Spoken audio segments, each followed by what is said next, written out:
Hey everybody, this is Greg Gossett from Gossett Trading and Mentoring, and today is Saturday, November 30th, 2024. Hey, how you doing?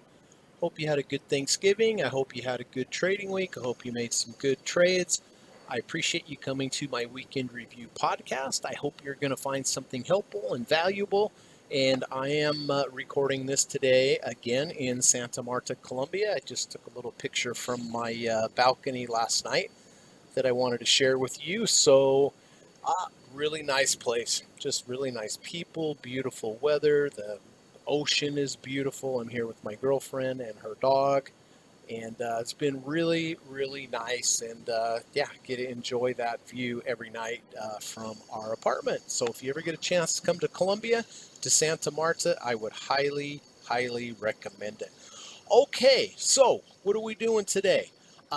First of all, I guess we'll just talk about what the format of the podcast is going to be. First of all, we're going to run the U.S. legal disclaimer, get that out of the way. Secondly, we're going to come back. We're going to take a look at all the trades that I made last week, both the trades that I still have open and the closed ones. We're going to talk about why I entered the trade, what the strategy was, what the setup was, what the confluences of signals were.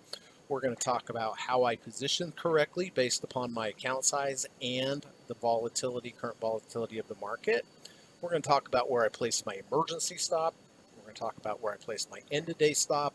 We are going to talk about how I'm going to take partial profits if the market gives them to me, if it moves my way. We're going to talk about how and where I set my trailing stop level and what that is. And then we're also going to talk about serious overhead resistance levels where my rules tell me that enough's enough, exit the trade. So basically, we're going to talk about when I entered the trade, why I entered the trade, what the strategy was, and how I am going to manage the trade going forward. So hopefully, this will give you a good idea of into my mindset of how I look at charts, how I look at trading, how I set up trades, and how I manage them, whether they go my way or go against me. It's very important, everybody, that you have a process that you can follow, so that you know exactly what you're going to do, regardless of what the market does. You cannot control the market. At least I don't think you can. If you can, please let me know how you can, because that would really be fun. But barring that, you can control your plan, whether it goes for you or against you. And the real key in trading, in my 29 years of experience, is you have to be very impatient with your losers and you have to be very patient with your winners. But you need to have an exact plan that tells you what to do, just so that your emotions don't take over. You know how it is. Some days you just feel like, oh, that's enough, I'll just take it. Or, oh, you're feeling a little greedy that day and maybe that wasn't the right thing to do. So there are a lot of different trading plans out there, so many of them, and a lot of them work just fine, not just mine, many other people's. But the key is you need to find one that fits your personality, and more importantly than anything, then you just need to follow it. You're going to make more money in the long run if you just simply follow it. How about that? So I hope this is going to be helpful for you. If it is, I really would appreciate it if you could hit the thumbs up button. Help us to build the channel.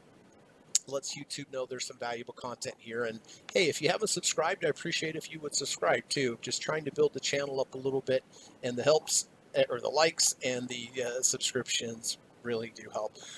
So after we go through the trades, we're going to talk a little bit about trader psychology.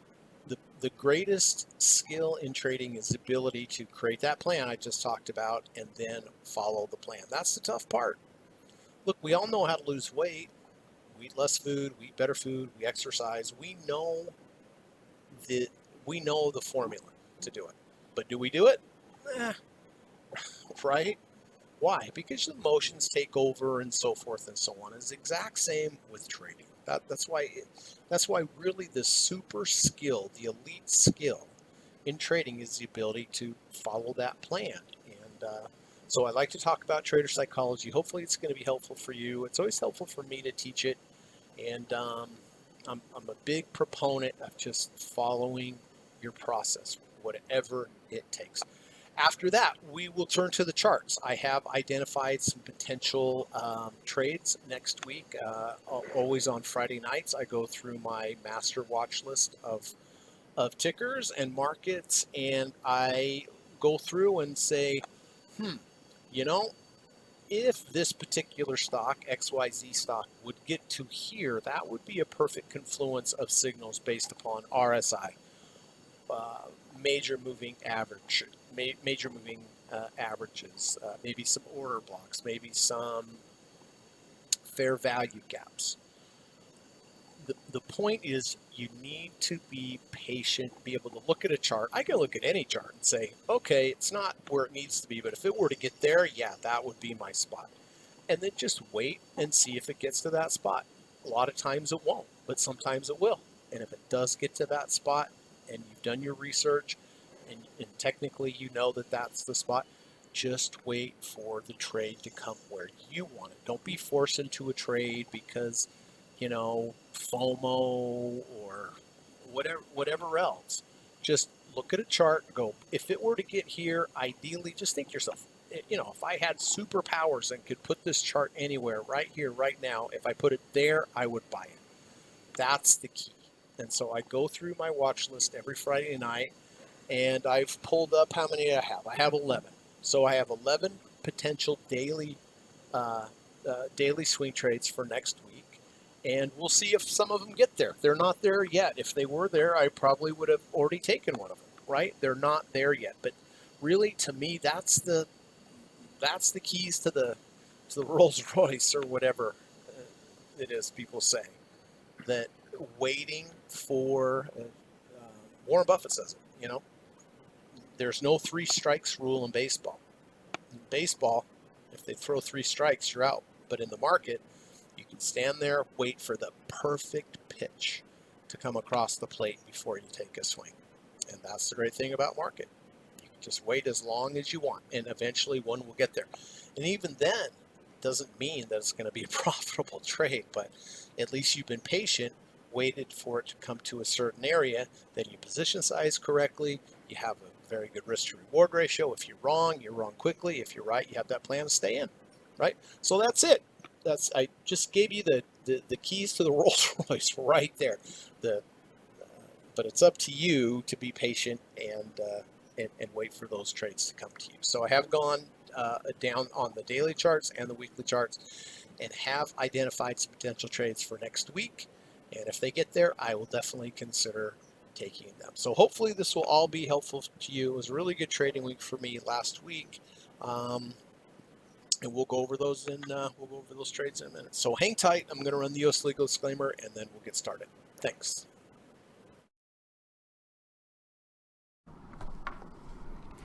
This video or live broadcast, like all instructional materials produced by Gossett Trading and Mentoring LLC, is created and published for informational and educational purposes only.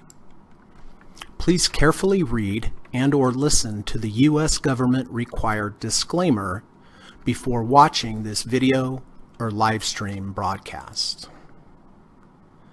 The video link and disclaimer text are located in the description section of this video or live broadcast, here and here. Thank you so much.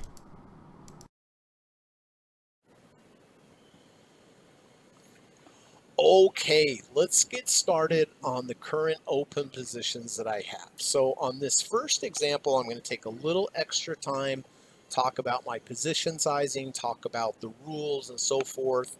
And then as we go through the other trades, I won't be quite as thorough because it'll be a little, I think, strenuous for both of us to go through it on every single trade. But this is TLT. This has been a really great trade, and let me explain to you what my thoughts are on why I entered. So I did enter all the way back here on the 15th of November, a couple weeks ago, and I entered here at $90 even. Now, this is what is called a bullish order block, but there are some other supporting things going on of why I took the trade. But you can see this green box here, and I go all the way back here to the, what is that, January, February, March, May 29th, this low down bar. This is what's called an order block. An order block is your lowest close before you have a market structure change. The market structure changed here because we took out this swing high. So this puts it into a bullish structure. And as soon as you go to a bullish structure, you want to buy the dips. You can see buying those dips did work. Now, these order blocks have memory. In my experience, they have memory, so that if you create an order block and then you go up, if you come back down to that order block, very likely you're going to bounce there. So the high and the low of the order block back here on the 29th of May was 89.40 was the high, 88.68 was the low, and this is this green box here. Um, uh, this is the order block. So let's go to more current times here. So here you can see on the 6th, we came very close to that order block and then bounced. And then we came very close again and bounced. And then I bought it here on the 15th at exactly $90. But why did I buy it here and not over here? Either one would have worked.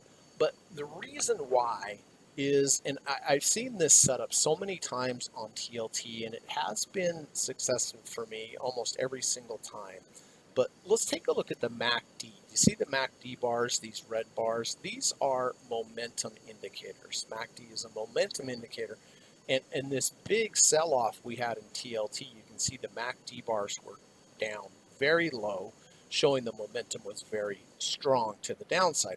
Well, here on the 8th of November, we had a bit of a rally. MACD bars went green, as you can see. And then we came back down and tested this low.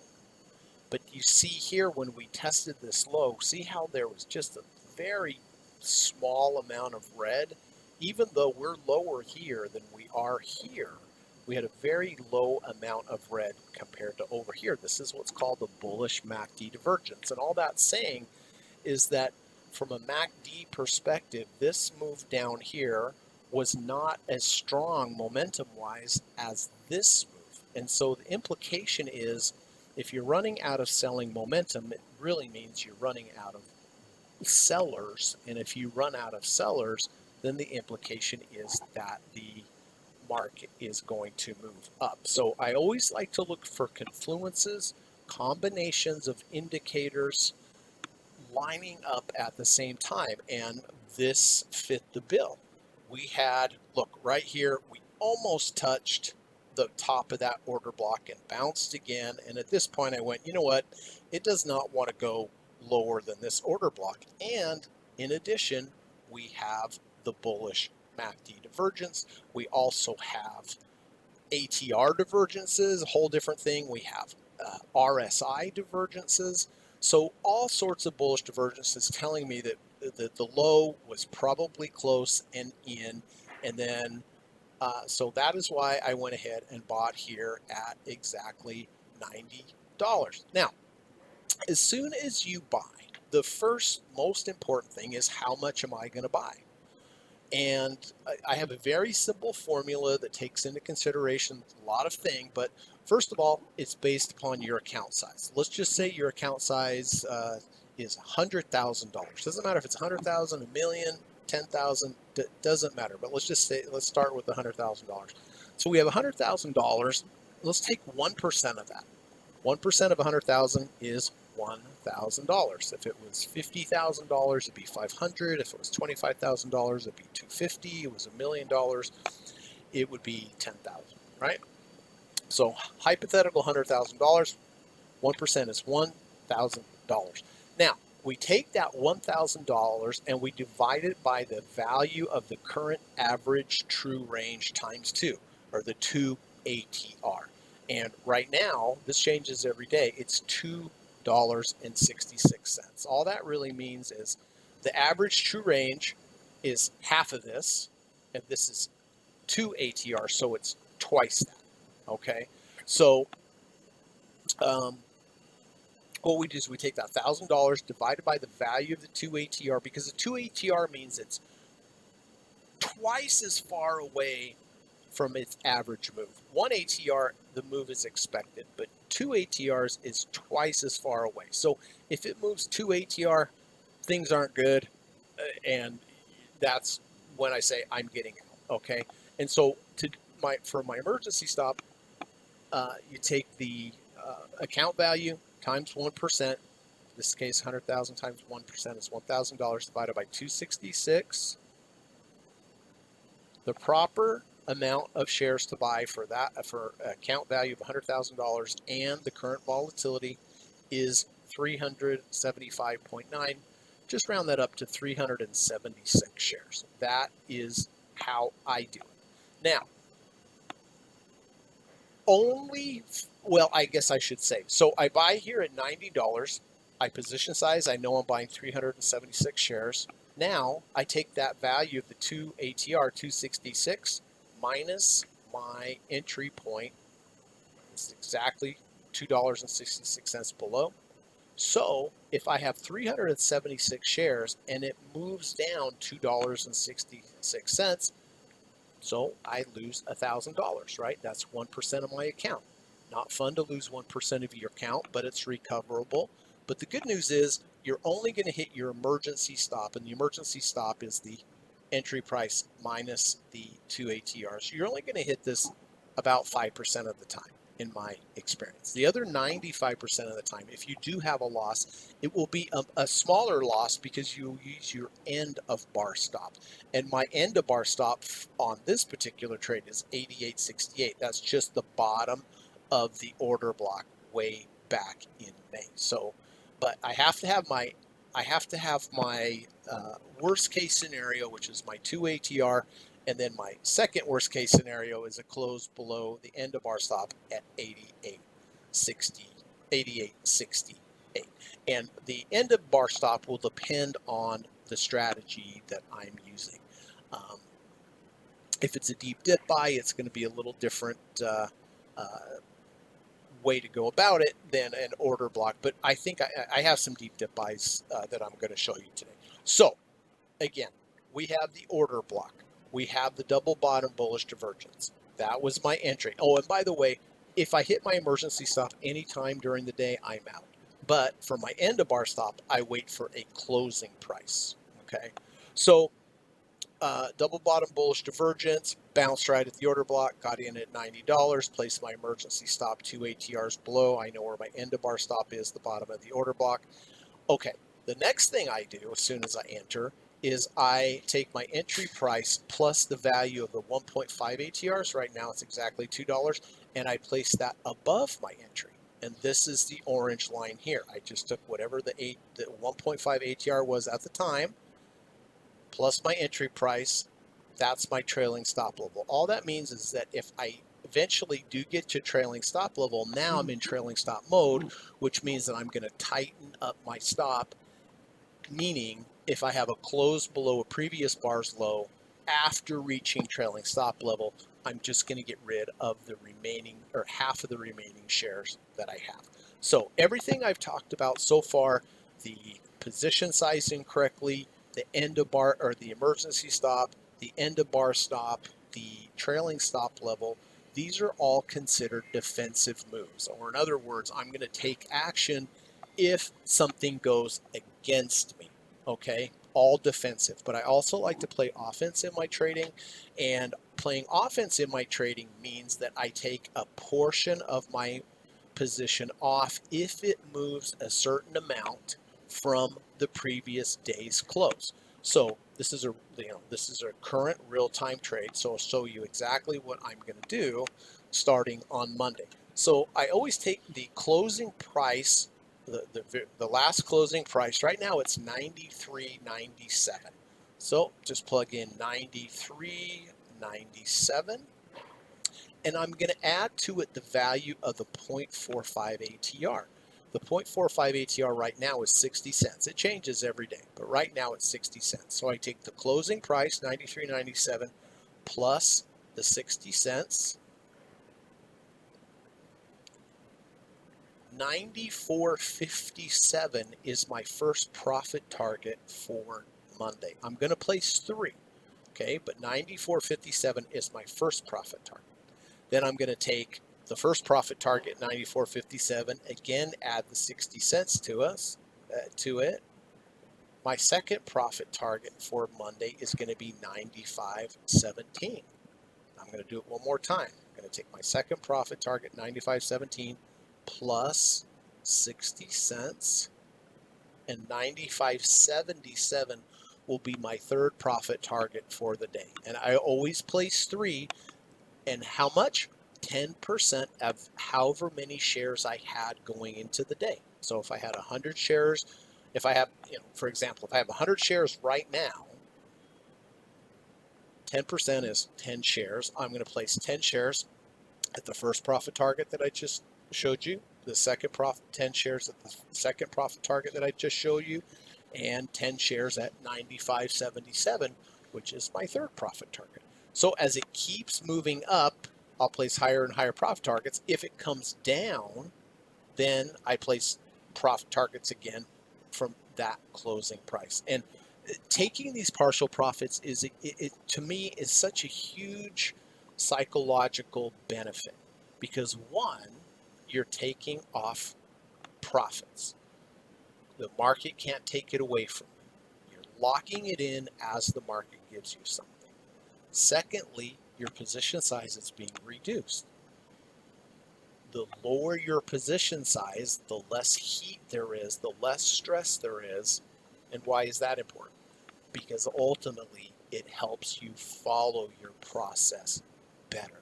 And I keep saying, if you want to make money in trading, if you want to be a profitable trader over the long term, you have to follow your process, everyone. And whatever it takes, by hook or crook, man, you gotta find something that helps you do that. And for me, this helps me very much. Okay, so hope that makes sense. So let's kind of start from the beginning again. Double bottom bullish divergence, bounce at the order block, enter at $90, taking 1% of the capital, dividing it by the 2 ATR. The value of the 2 ATR shows me where my emergency stop is. I place that 2 ATRs below. If it gets there, I have lost 1% of my account. Good news is it only happens 5% of the time. The other 5% of the time, if I have a loss, it's going to be less than that with my end of bar stop. I place my trailing stop level 1.5 ATRs above. If I get there, I go into trailing stop mode. Okay, so that's the trade. In at $90. Next day, up a little, but it didn't move the value of 0.45 from the previous bar's close. No change. The next day, up a little. Can't remember if I hit a profit target on this or not, to be honest with you. And then we come back down here. This was the key right here. You have this consolidation sideways movement of 3 days. Why is that important? Well, it's important because there was a completely equal amount of buyers and sellers at this point. And this is proven by the fact that it just moved sideways, right? And then, boom, we have a huge move up. I hit 3 profit targets on this day. Remember, I place 3 every single day. I hit 3 profit targets on this day. So, boom, I'm done with 30% of the trade. I have 70% left, and we also got to trailing stop mode. So just because I get to trailing stop mode doesn't mean I do anything. Now all that means is in the future, if I have a close below a previous bar's low, I'm going to get out of half of the position. Well, that never happened. Next day was down a little bit, but did not close below the previous bar's low, so I took no action and no profit targets. And then Thursday, gapped open again, hit another profit target, which was nice. And then Friday, up again, hit another profit target. So this trade doing really well. And so far, the remaining shares that I have are up 4.2%.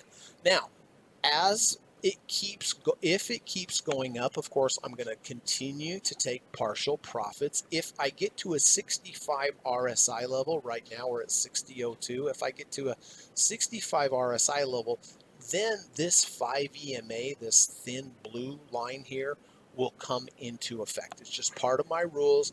Also, the 70 RSI, if we get up here, I also have rules for that.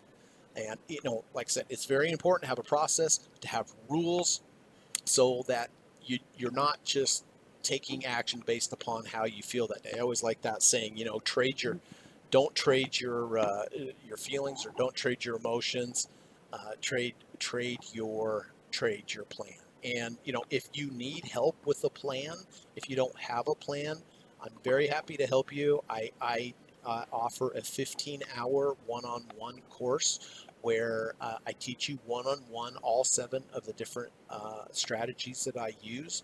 It's a very intensive course. I teach you each strategy, and then we do simulations on that strategy for the rest of the 3 hours. But I have taught people from all over the world, from absolute beginners all the way up to serious hedge fund managers and everywhere in between. I love to teach, and what I teach you 29 years of experience and all the different approaches that I use. So if you're interested, I'd love to talk to you. Send me an email. My email is the link of this YouTube video, and we can start the conversation. But the cost is $1,750, but it's worth every single penny, I promise you, and you're going to have a skill that you can use the rest of your life. So if you're interested, contact me. I will teach you all this. I will teach you, and you will have a process, a good, legitimate, serious, professional trading process that you can use. Okay, so TLT currently up 4.2% on the remaining shares that I have. Next trade, and I'll go through this a little faster now. Okay, this is Walgreens, and Walgreens, well, look at this. We have another order block. Here's the order block. Back here on the 25th of September, the high was 827, the low was 987. This was the lowest low close before we changed market structure to the upside. If you change market structure to the upside and then come back to that, down to that order block, more times than not, that's where it's going to bounce. And I did buy it here on the 21st of November at, what is that, $8.31, because, one, we're in the order block. I mean, here it got in the order block, here it got in the order block, here it got in the order block, here it got in the order block. Could have bought there, no problem. But why did I buy this one? Well, I bought this one because it created a V1. V1s, V2s is a price action of bars that I use for many trades. And by the way, if you'd like to learn more about V1s, V2s, just go to my YouTube channel, look in the playlist under V1s and V2s. But a V1 in this case consists of 2 bars, bar 1, bar 2. Bar 2 goes under bar 1's low, closes above bar 1's close. That is a legitimate V1. I wouldn't have just taken this trade because it was a V1, but I took the trade because it's a V1 and it's inside the bullish order block. So I got long here, 831, based upon deep dip buy. Based upon a bullish order block and the V1. Got long 831, position size correctly, placed my emergency stop 2 ATRs below. My end of bar stops a close below the low of the order block, 978. I placed my trailing stop level 1.5 ATRs above, and next bar up, bingo. Next day, rallied right up there. Hit a couple profit targets, which was nice. Got off to a good start. Quickly reduced my position size by a little bit, and then the next day, boom, up again for another big move up. So now I'm at trailing stop level, which means, again, if I have a close below previous bar's low, I'm going to get out of half. Next day was down, but did not close below the low, kept me in the trade. Thursday, up again, hit another profit target. And then Friday, down a little bit, 4 cents. I'm in trailing stop level, and if I get a close below previous bar's low, I'll get out of half. The remaining shares on this trade, and what is that? 1, 2, 3, 4, 5 days. Looks like it's up 7.98%. Again, with the order block. So good trade there. Now let's move over to Tesla. Okay, Tesla, this one's down a bit. This is a different strategy called an abandoned baby. Abandoned babies, island reversals, they're very similar. The only difference is an abandoned baby consists of one bar, a island reversal consists of two or more bars. So this is a bearish abandoned baby. So I am short Tesla. Why am I short Tesla? Well, let's go back here to where this bar is, this red bar that I highlighted. What happened? Well, the previous day we gapped up. And if you gap up, you're gapping up for some kind of reason. News is good, sentiment's good. But the very next day after the gap up, we had a gap down. So we gapped up, gapped down. So sentiment went from bullish to bearish very quickly. And when this happens, what I've noticed is that in the future, if you have a gap up and a gap down, more times than not, in the future, you're going to be lower. You can have bullish abandoned babies where you gap down and then gap up. More times than not, in the future, you're going to be higher. And by the way, go to my YouTube channel. I have a video there on abandoned babies and island reversals. And I love these trades. They're some of my favorite trades. And they don't always work. In my experience, they work about 70% of the time. 30% of the time, they don't work.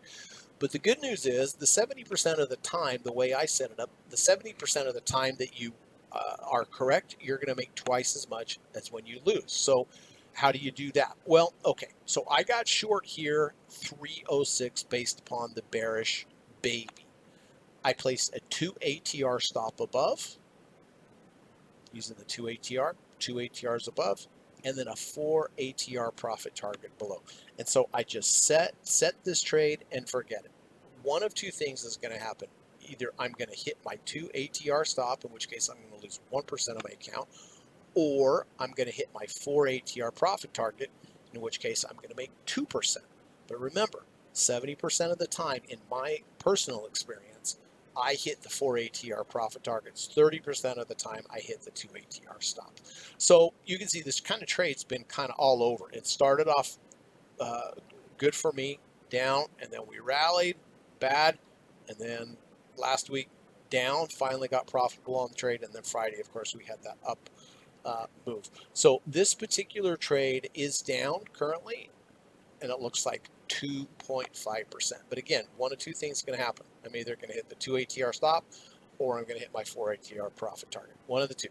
Either's fine, really, because I know if I lose 2 ATRs on this one, I'll get to another one where I'll make 4 ATRs. But really, I love these trades. And like, again, check out my YouTube channel, Abandoned Babies and Island Reversals. Some of my biggest trades this year have come from this setup. But this one currently down 2.5%. Okay, let's go to Etsy. Etsy is another order block, bullish order block. Here is your lowest close before market structure change. And so therefore, if you come back to the order block, then you're likely to bounce. And that's exactly what happened. So I got long here on the 19th at $50.36. I position size correctly. I placed my 2 ATR emergency stop. I placed my end of bar stop at the low of the order block at 47.41. I placed my trailing stop level 1.5 ATRs above. And next day we moved up a little bit. Can't remember if I had a profit target or not. Next day we moved up a little bit. Not sure if I hit one or not. Obviously here on the 25th, I hit 2, possibly 3 profit targets on this big move up. And more importantly, we got 2 trailing stop levels. So now I'm in trailing stop mode, which again means if I have a close below previous bar's low, I will be out of half of the trade. And so this particular trade doing quite well, really, up 8.22% again on this bullish order block. Now remember, in my course, I teach 7 different approaches. Today, we've kind of been focusing on what? On order blocks, mainly order blocks and one baby.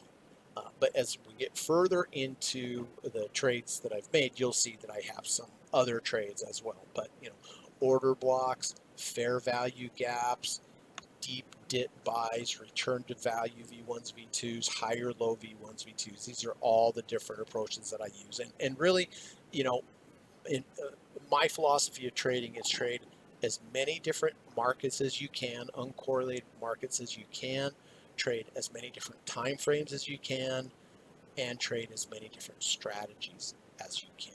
And that's my approach. That's my philosophy to successful trading. So this one up 8.22%.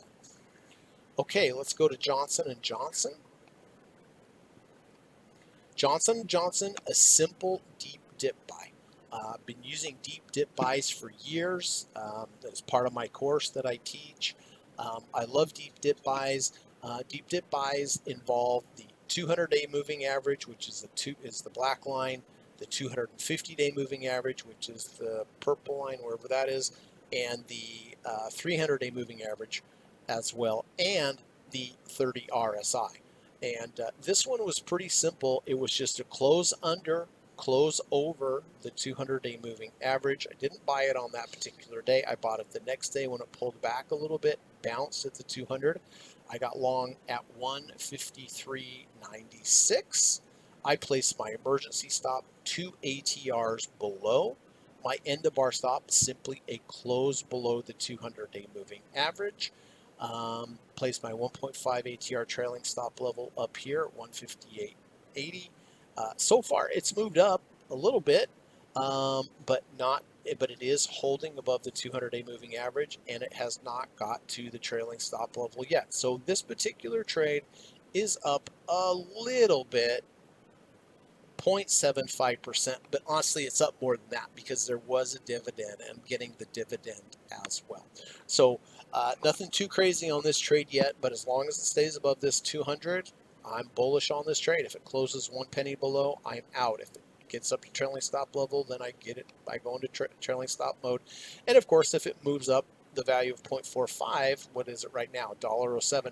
So it would have to move from today's or yesterday's close, 155.01. If it moves up $1.07 on Monday, then I'll take off 10%. But this one up 0.75% plus the dividend. Okay, last but not least is on the open trades is AGQ.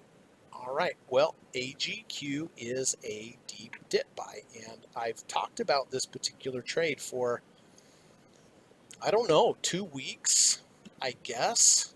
And I said, look, if we get here to the 200-day moving average, that's why I drew this green, or this, yeah, the green little box there last week. I said, look, if we get down, last week was up here, and I said, look, if we get down here to the 200-day moving average, I will consider taking the trade. I don't know if it's going to get there, but if it does, I'll consider it.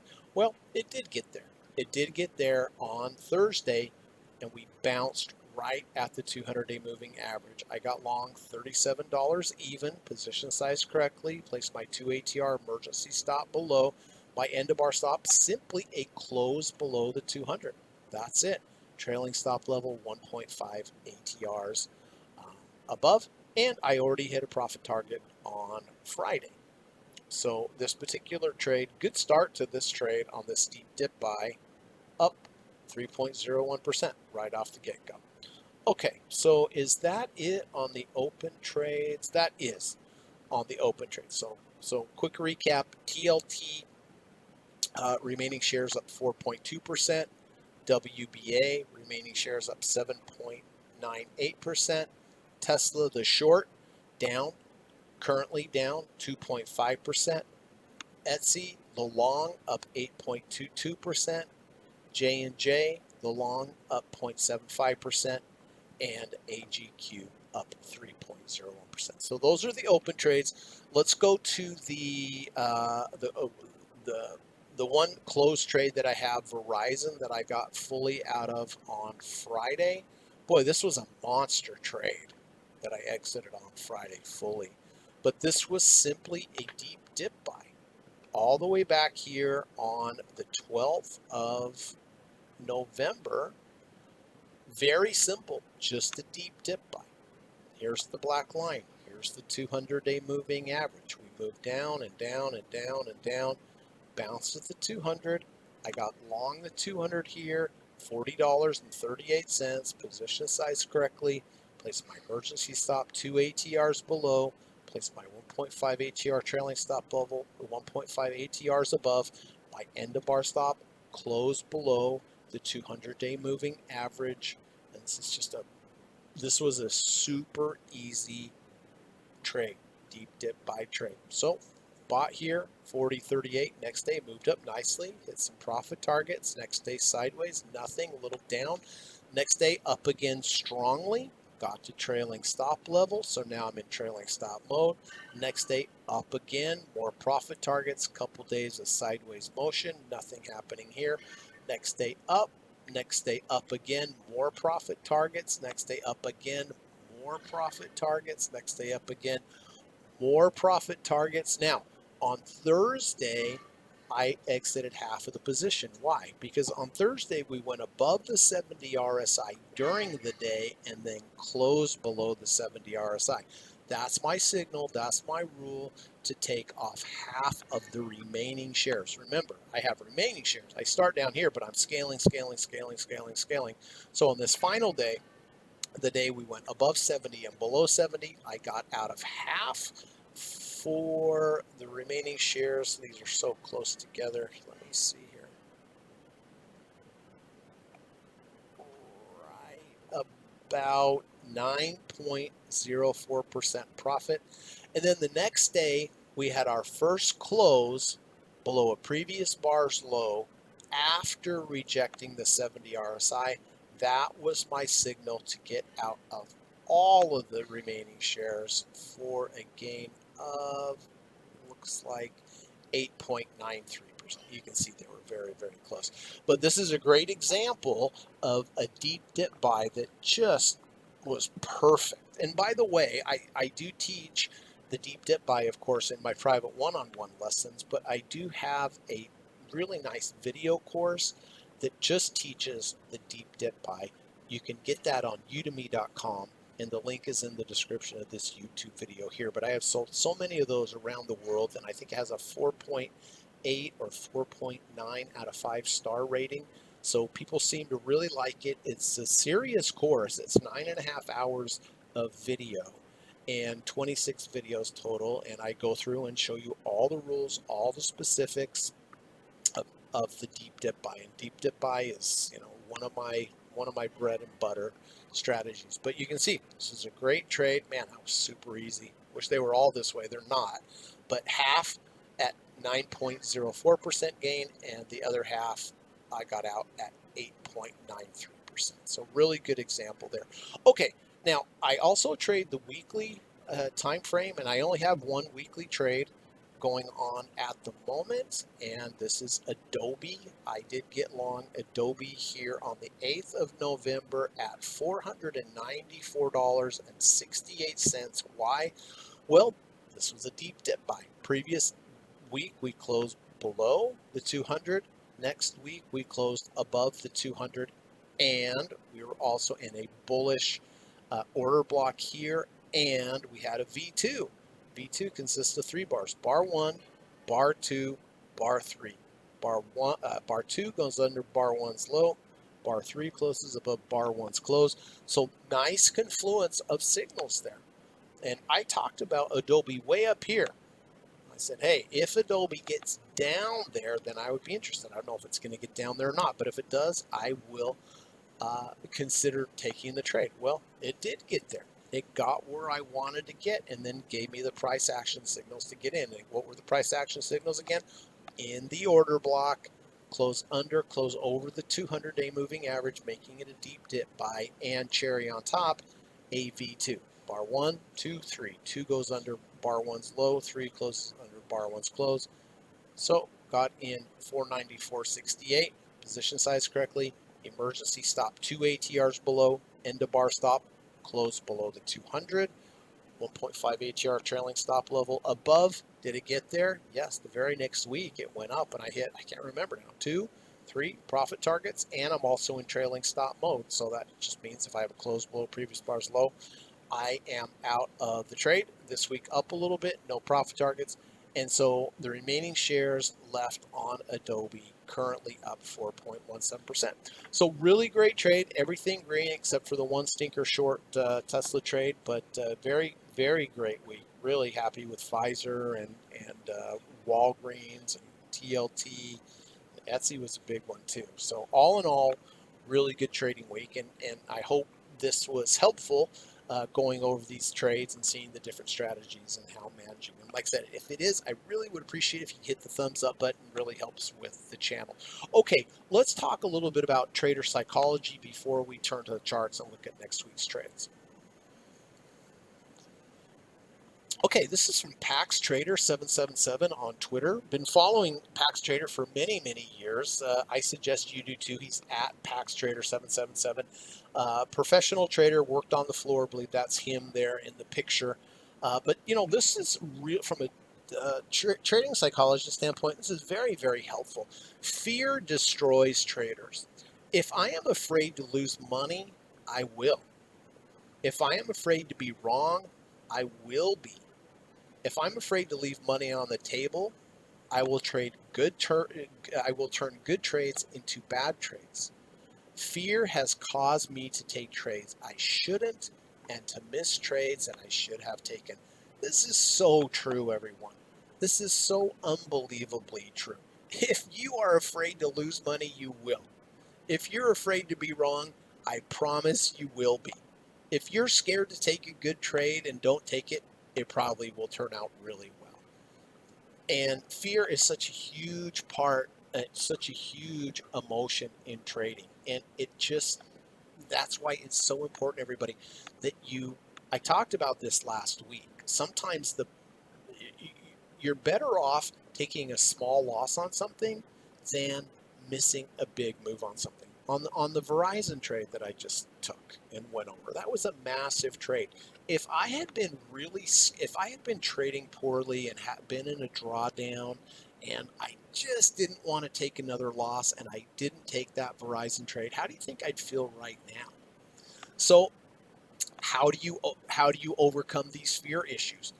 Again, get yourself a good trading process. Position size correctly. Make your loss potential much smaller. You don't have to risk 1/10 of 1% of your account or a quarter of your account. But what's important is that you get in, you have a process that you can follow where fear is not a factor. And if you start trading and you're patient and you're waiting for these correct setups, they're not all going to be profitable, certainly not. But if you're, again, very impatient with your losers, very patient with your winners, and if you take a very small position size and you start to see over the weeks and months that, hey, these setups do make more money in the long run than they lose, then you're going to have less fear and you're going to have more confidence to take those trades. But boy, is he right. Really, fear does destroy traders. If I'm afraid to lose money, I will. If you're in a drawdown and you're scared to take a trade and don't take the trade, I'm telling you, more likely than not, it's going to be a winner. And if you only buy things that are very, very low because you're scared, I don't want to buy anything that's going up because it may just come crashing down. I'm going to buy something that's too low, thinking that that's safer. Well, that's not either, my friends. It's really not. So this is a really, really good post here. And my suggestion, if you're dealing with fear, take the trades that you're supposed to. Just trade smaller. Trade smaller until you get a little string of winners that you can feel a little bit more confident in taking the trade. But please follow Pax Trader at Pax Trader 777 over on Twitter. And thank you, Pax Trader, for such a great post today. All right, so let's turn to next week's potential trades and see what is cooking here. Okay, so I have here 11 potential setups for next week. Now, it is possible that all of these could trigger Monday or Tuesday or whatever next week. I have a rule, everybody, that I only take one trade per day, regardless of if I have 5 valid setups. I have to narrow it down to the very best one. And how do I do that? I give it a bit of like a scorecard, like a report card. If it has one signal, I give it a point. If it has two signals, I give it 2 points, and so forth and so on. But I also look at other things other than how many signals it has. I look at what's the risk to reward ratio. How does it look on larger time frames? Is there support on a higher time frame? If I'm trading daily, I look to the weeklies and go, okay, on the daily, this looks good, but on the weekly, this particular stock looks better than the other one because on the weekly it's bouncing off of some type of support or moving average or something on the higher time frame. And then I also look at the relative strength of the market. Is the entire market down but this stock is up? Well, that may be the camel or the straw that breaks the camel's back that goes, this is the one I'm going to take. Everything else being equal, they're all the same except for this one was stronger than the rest of the market. And so again, this is what I teach in my one-on-one course, the devil's in the details in trading. How to differentiate between multiple legitimate signals. You can always find one that's better than the other. So again, I have 11 potential trades here for next week. Um, if they if multiple ones trigger on the same day, I have to narrow it down. All right. So here is AMD. Okay, well, let's see what's going on with AMD. The first thing that I see on AMD here is look at the bottom here. Look at the bottom. I drew the trend line out. But you can see on this move down here, we start having the very strong MACD bars to the downside. But then last week we had a little bit of a rally, got green in the MACD section. And so if we come down further, test this bottom here, I can already tell there's going to be a double bottom bullish divergence. And with a missing right shoulder. You know, I studied one-on-one with Dr. Alexander Elder with these divergences, the MACD divergences, the ATR divergences, the RSI divergences. And right now, I can just tell from AMD's standpoint that if we go lower here, the MACD is not going to be as deep as this. So that by itself is showing me that this is a bit of a bottom process. However, you see the lines I've drawn, right? I drew the line here at this pivot point, drew this channel out, but this is what's called a wolf wave. And if you've been watching the channel for a while, every once in a while I find a wolf wave. And a wolf wave consists of 5 points. Point 1, point 2, point 3, point 4. If we get to point 5, we're not there yet. Point 5 would be the extension of this channel line. Now here I drew the green little box. If AMD gets down into this area, into this channel line, not only are we going to hit a channel, but we're going to hit a channel with a double bottom bullish MACD divergence and a wolf wave setup. So what's, again, the wolf wave? Again, wolf wave is 5 points. Point 1, point 2 has to be higher than point 1. Point 3 has to be lower than point 1. Point 4 has to be higher than point 1. And then 5 is the buyable area. And the nice thing with wolf waves is that if you do hit the 0.5 on the wolf wave, and again, the double bottom bullish divergence, MACD divergence here is showing me that we are running out of sellers, then the profit target will be back up here at this line. So is it going to happen? I don't know whatsoever. But as far as what I'm looking at here, if we come down now, reject the 30 RSI for a deep dip buy, then I very likely take the trade. Alternatively, if we come down and bounce and reject on a closing basis that trend line here or this channel line here, I very likely would take it there because, again, it's a wolf wave and the double bottom bullish divergence. So I can't tell you exactly how this is going to shape up, but essentially what I'm saying is I need this to go down. I need this to go down, bounce at this channel, and or maybe reject the negative 30 ATR channel or the 30 RSI level. So that is AMD, kind of in the 126 level here. All right. Next one, Amazon. Okay, Amazon, you see the red box up here. Well, this is indicating to me that I'm looking for a short. Why? Well, back here on the 13th of November, we have this big up bar. This is a bearish order block. We have a bearish order block up before we change market structure to the downside. If you go from a bullish market structure to a bearish market structure, I want to short that rally or short that rip. And so this is the area. I was waiting this entire week for rejection of this order block here of 209.14. Don't know if we're going to get there. We may turn down here and not get there, but if we do reject the bottom of this order block, I would consider getting short. Of course, I'm going to place my end of bar stop will be a close over the order block. My emergency stop will be 2 ATRs above. Another location for a potential short here is halfway at this bar here on the 14th. If we reject that, I would also consider getting short there. Let's take a look here.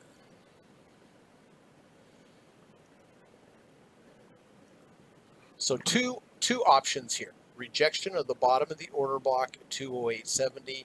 If it goes higher, closes in the bearish order block, I won't do anything. But if we go even higher than that and reject halfway at this big down bar here, 212.90, I would consider getting short there as well. Caterpillar, okay, well, we have a bearish island reversal.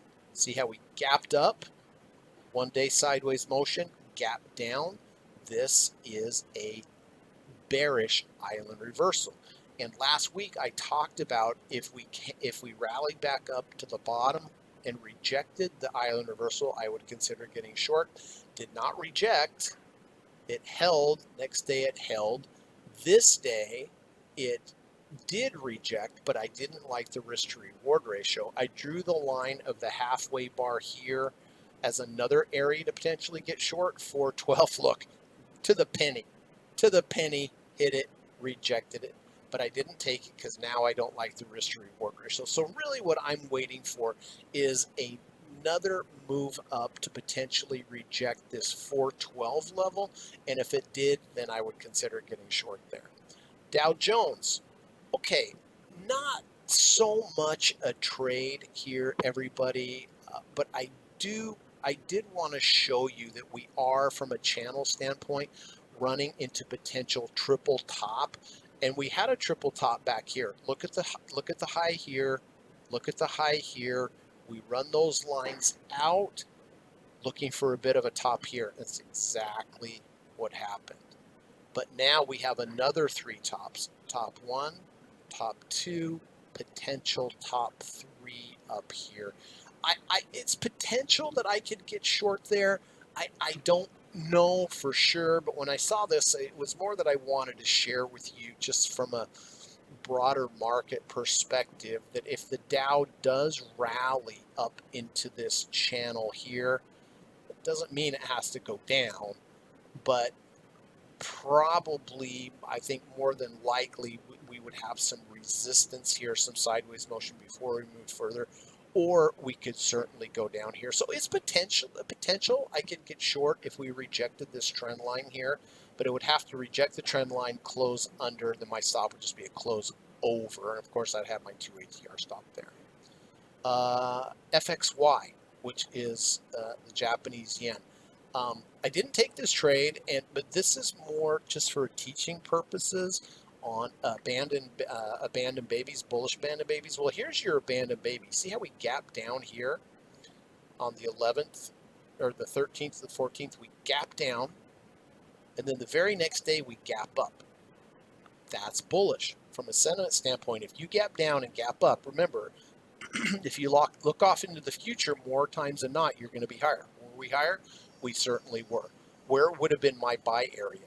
The gap down, gap up. We came back to the top of the abandoned baby here, 59.35. I didn't take the trade. I'm not sure why I didn't take the trade, but I didn't take the trade. But you can see the power of these abandoned babies. Again, we gap down, gap up. I wait for it to come back down, try to fill that gap, get to the top of the abandoned baby. Wish I would have bought it. It would have been a monster trade, but just a good example of the power of those abandoned babies and the island reversals. GDX gold, very simple on this one. Just waiting to see if GDX, the gold miners, come back down, retest this 200. That's a deep dip buy. If we retest the 200-day moving average, either with a bounce, close under, close over, or an intraday rejection of the 200-day moving average, giving me a good risk to reward ratio, consider getting long GDX. If it fails and goes lower, I could also pick it up at the 250-day moving average or the 300-day moving average. And the nice thing is, too, is if we do come down and test this bottom here, very likely we will have the double bottom bullish divergence. So I am looking for a place to get long GDX, and the 200-day moving average would be the first area. But again, if it closes below the 200, then I could look lower here at the 250 or the 300. Okay, here is gold GLD. And what I'm looking for here, everyone, is a potential short. Why? Well, look here. Gap up on gold, gap down, making this a bearish abandoned baby. I'm not going to chase the short down here. I'm going to wait for a rally up to the bottom of the abandoned baby, which is here, 247.80.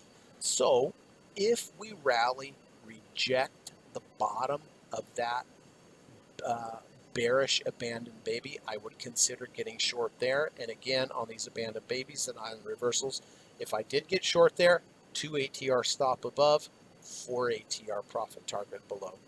Intel, INTC, okay, well, we have a bullish order block here. Again, this is your back here on the 31st is your lowest close before market structure change. You saw all the trades I had this week using this approach. It might just take off from here and go and I miss the trade. That's okay, but I'm waiting for it to come down and reject the top of this order block. Go down and then close back above, okay? Or it could get to halfway of this big down bar here on the 31st. That would also be a potential spot, 2181. So really 3 options. 1, comes down, goes in the order block, closes back above. That's 1. Or it goes down, closes in the order block, but then rejects halfway of this bar here on the 31st, 2181. That would be another entry point. Or third, rejects the bottom of the order block. So that's what I'm looking for on Intel. And if you remember, if we go back in time, look at the last trade I had back here. You guys remember that if you were watching? Here was a lower order block, change market structure to the upside. I bought here when it rejected the bottom of the order block at 1907. And remember that big run we had up on that trade? That was great. This is the same thing. It's just a higher level, right? So you can see order block, change market structure, came back up. Bullish order block, change market structure, just waiting for it to come back down in there again. Morgan Stanley, looking for a short here. Why? Well, order block, this is just the opposite.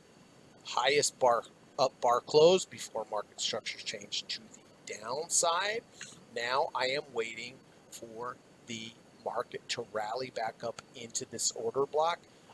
Potentially, we got very close on Friday. Let's see, the bottom of that order block is 133.14. So if we rallied up to 133.14 and rejected, I would consider getting short there. My second short point further up in the order block would be here at 134.50, which is halfway of this big down bar as well. XLE, look, I don't know if it's going to get down there or not to the 200, but it's just a good example of being patient, picking your point. If I look at this chart out of nowhere, I go, where would I want to get long? I would want to get long at the 200 here. Is it going to get there? I don't know. Probably not. But if it does, the reason that I like this 200 right here is 1, it's a 200, but 2, if you've been watching the channel for a while, whenever I have a golden cross, which means the 50 SMA is crossing over the 200 SMA, which it did, you can see it right here. I have noticed in my 29 years of experience, when you have a golden cross, the first pullback to the 200-day moving average, the first pullback after the golden cross happens usually bounces, and I've had many successful trades with that. So I don't think energy is going to get there, but if it does, I will consider taking it. And then ExxonMobil, very simple, 200-day moving average here. Not sure if it's going to get there or not, but that's what I'd be looking for. But with the market so high, I don't want to get in there and just chase stuff up there.